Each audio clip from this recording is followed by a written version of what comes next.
వైఎస్ఆర్ కాంగ్రెస్ పార్టీకి మరో నేత గుడ్ బై చెప్పారు.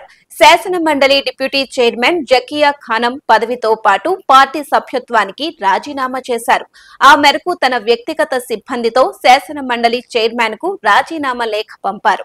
జకియా ఖానం సొంత జిల్లా కడప. రాయచోటి నియోజకవర్గానికి చెందిన ఆమె 2020 జూలైలో ఎమ్మెల్సీగా ఎన్నికయ్యారు. గవర్నర్ కోటాలో నామినేట్ అయ్యారు. కొద్ది రోజులుగా వైఎస్ఆర్ కాంగ్రెస్ పార్టీ హైకమాండ్ పై అసంతృప్తిగా ఉన్నారు.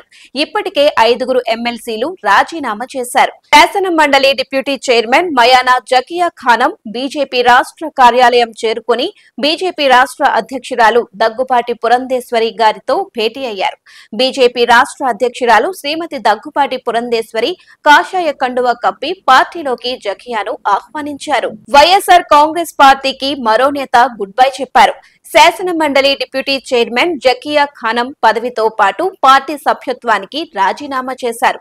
ఆ మేరకు తన వ్యక్తిగత సిబ్బందితో శాసన మండలి చైర్మన్ కు రాజీనామా లేఖ పంపారు. జకియా ఖానం సొంత జిల్లా కడప.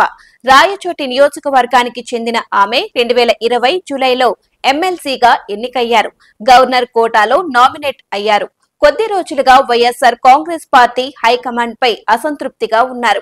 ఇప్పటికే 5 ఎమ్మెల్సీలు రాజీనామా చేశారు. శాసన మండలి deputy chairman Mayana Zakia Khanam BJP రాష్ట్ర కార్యాలయం చేరుకుని బీజేపీ రాష్ట్ర అధ్యక్షురాలు దగ్గుపాటి పురంధేశ్వరి గారితో భేటీ అయ్యారు. బీజేపీ రాష్ట్ర అధ్యక్షురాలు శ్రీమతి దగ్గుపాటి పురంధేశ్వరి కాషాయ కండువా కప్పి పార్టీలోకి జకియాను ఆహ్వానించారు.